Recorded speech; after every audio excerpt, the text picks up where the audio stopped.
The unfolding case in Kingston, Ontario, began as a story of tragedy, resilience, and injustice that would deeply impact the local community. Madison Porter, an 18-year-old high school senior at Kingston High School, had been a bright and promising student, excelling academically and serving as co-captain of the cheerleading squad. She and her mother, Diane Porter, who had rebuilt her life after battling addiction, lived modestly and relied on Diane's long hours as a waitress to make ends meet. On February 15, 2019, following the Kingston Wolves Regional Championship victory, a celebration was held at the lavish estate of Travis Collins, a hockey team member and son of influential real estate mogul Robert Collins. Surveillance footage from the party revealed Madison entering the pool house with Travis Collins and Connor Riley around midnight. Moments later, the rest of the Wolves star players, Jason Bell, Mark Sutter, and Tyler Kent, joined them. Police reports later confirmed that the players had spiked Madison's drink with Rohypnol before subjecting her to a horrific assault, which they recorded on Travis Collins' smartphone. By February 18, 2019, the video had spread across social media and private messaging platforms, causing irreparable damage to Madison's reputation and emotional state. Hallway harassment at school became relentless, with students referencing the assault in the circulating video. The families of the perpetrators, Collins, Riley, and Sutter, wielded considerable influence in Kingston. Their power ranged from substantial political donations to control over local law enforcement and the judiciary. These connections, combined with societal pressures, silenced Madison, leaving her isolated and unsupported. By March 2019, Madison's health had deteriorated significantly. Medical reports from Kingston General Hospital documented her rapid weight loss, insomnia, and severe anxiety. Her school attendance dropped drastically, and her academic performance plummeted. Madison, who had once been a vibrant cheerleader, became withdrawn, rarely leaving home except when absolutely necessary. Despite her mother's concern, Madison kept the assault to herself, paralyzed by fear of retaliation from the perpetrators' families. Her counselor noted her declining behavior but did not escalate the matter further. Meanwhile, the perpetrators continued their lives unimpeded, receiving community accolades and enjoying the privileges afforded by their family's status. On April 2, 2019, Madison finally confided in her mother, Diane. She revealed the details of the assault, the drugging, and the viral video that had humiliated her. Diane, horrified, urged her daughter to report the crime, but Madison refused. She feared the Collins family's influence over law enforcement and the judicial power wielded by the Sutter family. Text messages recovered later revealed Madison's concerns about retaliation and her belief that justice was unattainable. As Madison grappled with her trauma, Diane faced her own devastating news. During routine medical testing on April 10, Diane learned she was HIV positive, a result of a sexual assault that had occurred 18 years earlier. She had unknowingly transmitted the virus to Madison during pregnancy. Madison's subsequent testing confirmed she was also HIV positive. The diagnosis compounded her trauma, leading to psychiatric observation due to severe emotional distress. The combined impact of the assault, the ongoing harassment, and the HIV diagnosis triggered a transformation in Madison. By late April, her behavior became increasingly erratic. Security footage showed her leaving anonymous notes in the hockey players' lockers, and custodial staff reported finding threatening messages scrawled on locker room walls. Teachers noted her making pointed comments during class discussions about sexually transmitted diseases, hinting at her growing anger and frustration. Madison, once a symbol of perseverance, was unraveling under the weight of systemic failure, societal indifference, and the exploitation of power. The events surrounding Madison's assault highlighted deep flaws in Kingston's social and institutional structures. The collusion of wealth, influence, and power allowed the perpetrators to evade accountability, while Madison and her mother were left to bear the brunt of their actions. This case served as a chilling reminder of the far-reaching consequences of privilege and systemic failure.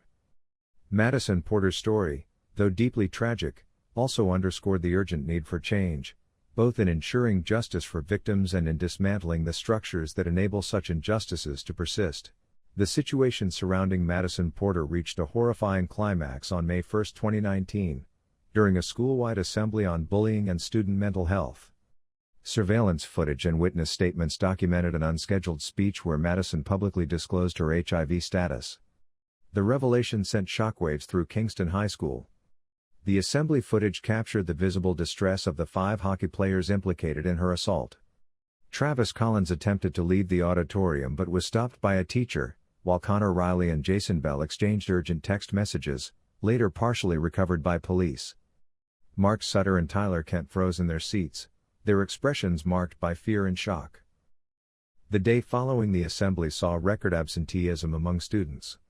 Emergency meetings were held between school administrators, the Board of Education, and the families of the hockey players. However, no official action was taken regarding Madison's allegations or the players' involvement in the February assault. Madison's brave revelation intensified tensions within Kingston's hockey community, pushing events toward an unimaginable tragedy. On May 5, 2019, Travis Collins initiated a calculated plan.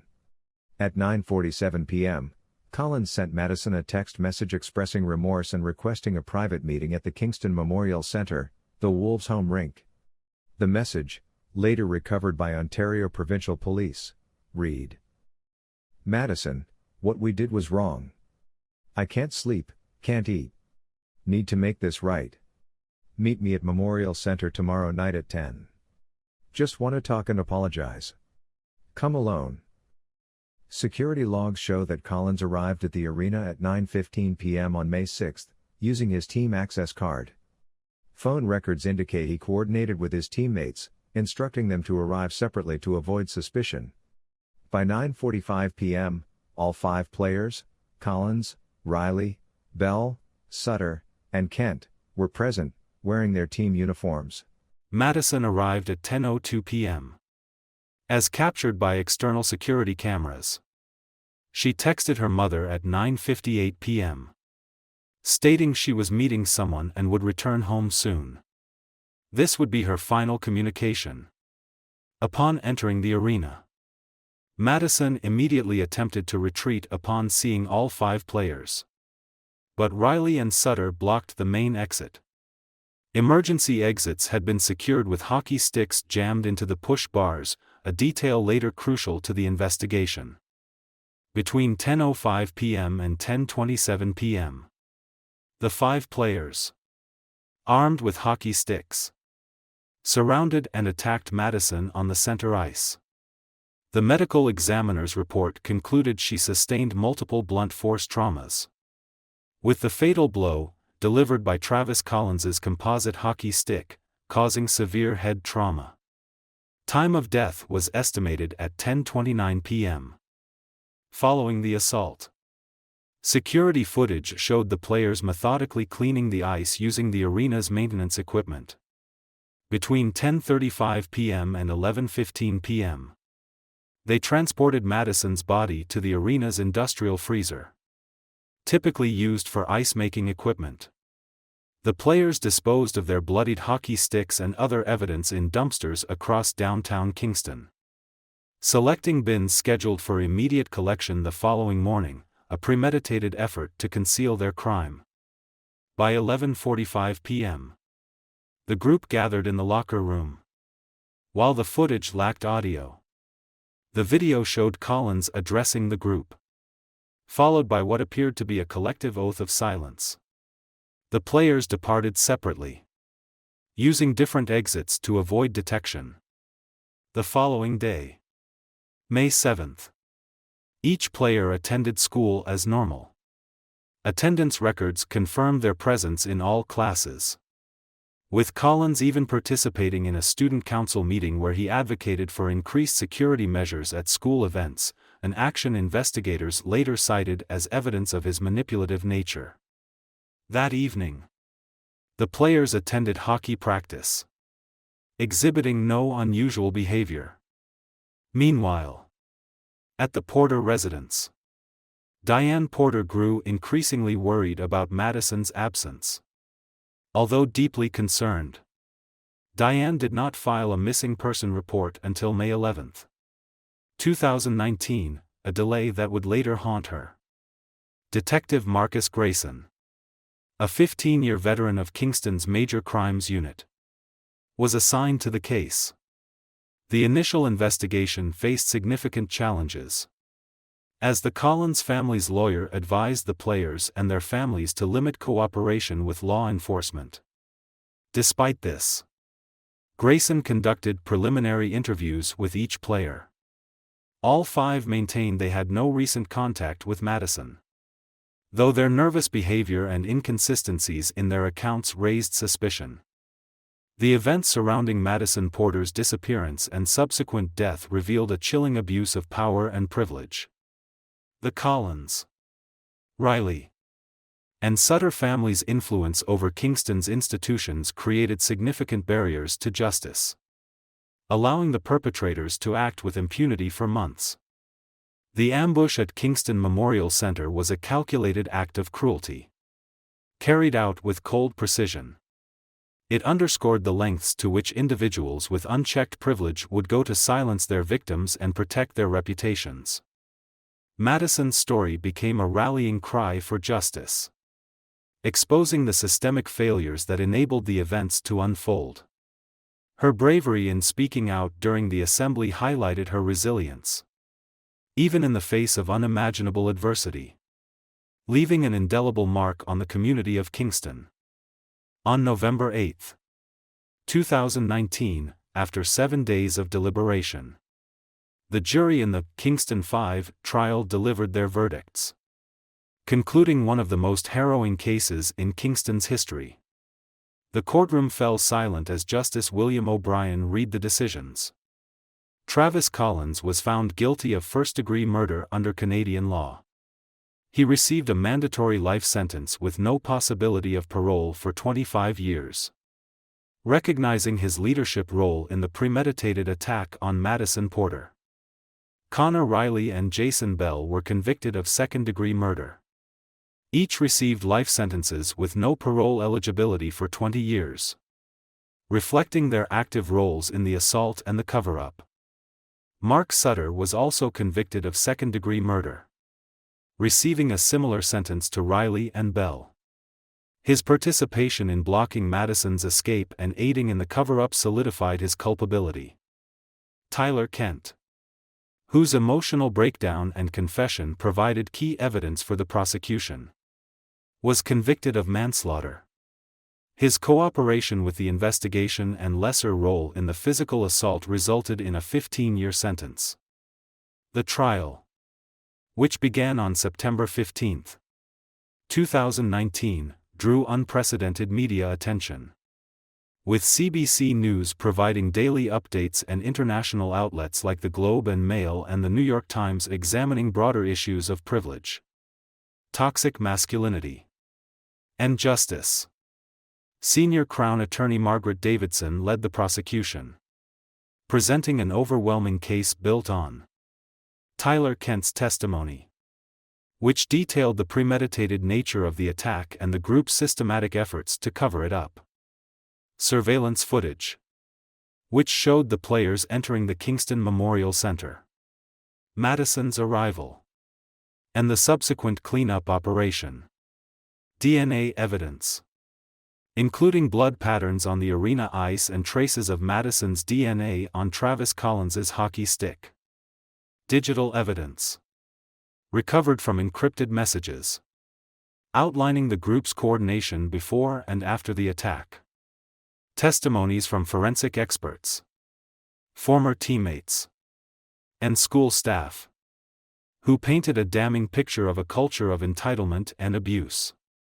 Diane Porter's emotional testimony spanned 2 days, during which she described her daughter's transformation from a vibrant and ambitious student to a withdrawn victim of relentless harassment. Her account was a poignant reminder of the profound impact of the assault and the systemic failures that allowed it to occur.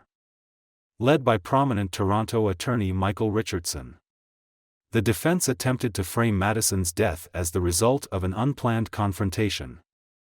They emphasized the players' academic achievements, community involvement, and previously unblemished records.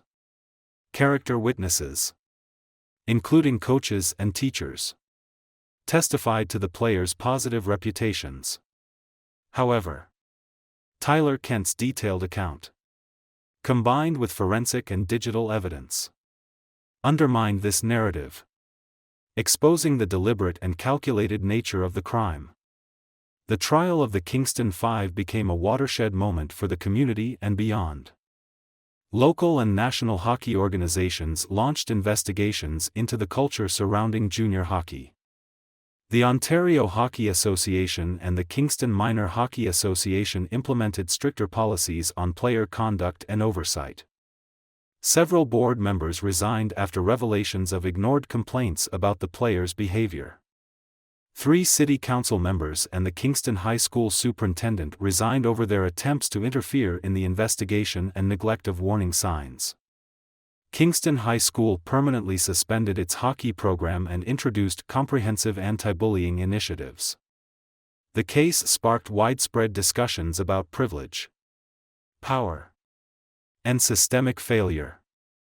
The Globe and Mail published a series on toxic masculinity in hockey, while the New York Times explored privilege and justice in small-town Canada.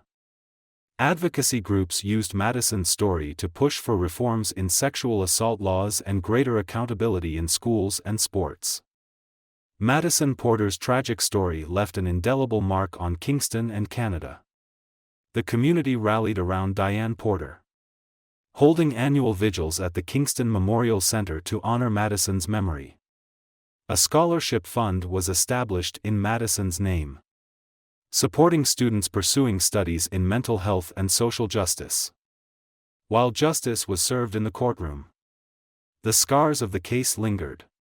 Madison's family and friends, the Kingston community, and the wider hockey world were left grappling with the lessons of the tragedy. The trial and its aftermath served as a stark reminder of the devastating consequences of unchecked privilege and systemic failure, inspiring lasting change and a commitment to preventing such tragedies in the future. The conviction of the Kingston Five marked a turning point for Kingston and beyond. Tyler Kent, along with Mark Sutter, acknowledged their cooperation with prosecutors and were convicted of manslaughter. They received 15-year sentences with parole eligibility after serving 1/3 of their terms. The impact of the case was profound, leading to widespread reforms and a re-evaluation of privilege in Canadian sports culture. Kingston High School permanently disbanded its hockey program. The Kingston Memorial Centre underwent extensive renovations, removing all traces of the Wolves' legacy, including banners, trophies, and memorabilia. Local sports organizations implemented mandatory training on consent and anti-violence policies for all athletes and staff. Diane Porter founded the Madison Porter Foundation, dedicated to advocating for sexual assault survivors and raising HIV awareness. The foundation collaborated with Canadian hockey leagues to develop comprehensive policies addressing athlete behavior and accountability. Scholarship programs were established for survivors of sexual assault pursuing higher education, ensuring Madison's memory supported others in their healing journey. Madison's case sparked national debates about privilege and systemic failures in Canadian sports culture. Members of Parliament cited the case while proposing stronger legislation against sexual assault and improved protections for survivors. The Canadian Hockey League, CHL, revised its player conduct policies, introducing stricter oversight, mandatory reporting requirements, and disciplinary measures for misconduct. The Ontario Secondary School Athletics Association, OSSAA, implemented new guidelines for student-athlete behavior, mandating consent education and accountability training. Schools across Canada began examining their approaches to athletics and privilege, fostering discussions on equity, accountability, and ethics in sports. Documentaries and books analyzing the case became tools for addressing systemic privilege in Canadian society. Madison's story became required study material in Canadian law schools, providing a case study on how wealth and privilege influence criminal justice outcomes. 1 year after the verdicts, Kingston unveiled a memorial garden outside the courthouse. A plaque featuring Madison's photograph and an excerpt from her final school speech serves as a permanent reminder of the consequences of unchecked privilege and the importance of speaking truth to power. Diane Porter continued her advocacy work, speaking at schools and sports organizations across Canada. Her message emphasized the importance of believing survivors and challenging systems that protect abusers. The Madison Porter Foundation partnered with educational institutions to foster awareness and prevention programs, ensuring the next generation understood the power of accountability. Appeals filed by Travis Collins and Connor Riley were rejected by the Ontario Court of Appeal in early 2020, affirming their original verdicts and sentences. The legal precedent set by the case influenced future trials involving privilege and systemic bias in criminal justice. Local and national sports organizations underwent thorough reviews, with independent bodies scrutinizing historical complaints of abuse and misconduct. The case challenged long-held assumptions about athlete privilege and forced a reckoning within Canadian hockey culture. Madison Porter's story became a watershed moment in Canadian sports and legal culture. Her tragic death catalyzed significant reforms, prompting communities, schools, and institutions to confront issues of power, privilege, and justice. Her legacy lives on through the Madison Porter Foundation, the reforms her case inspired, and the lives she touched. Madison's life and story remain a testament to the importance of speaking truth to power and ensuring justice for those whose voices might otherwise go unheard.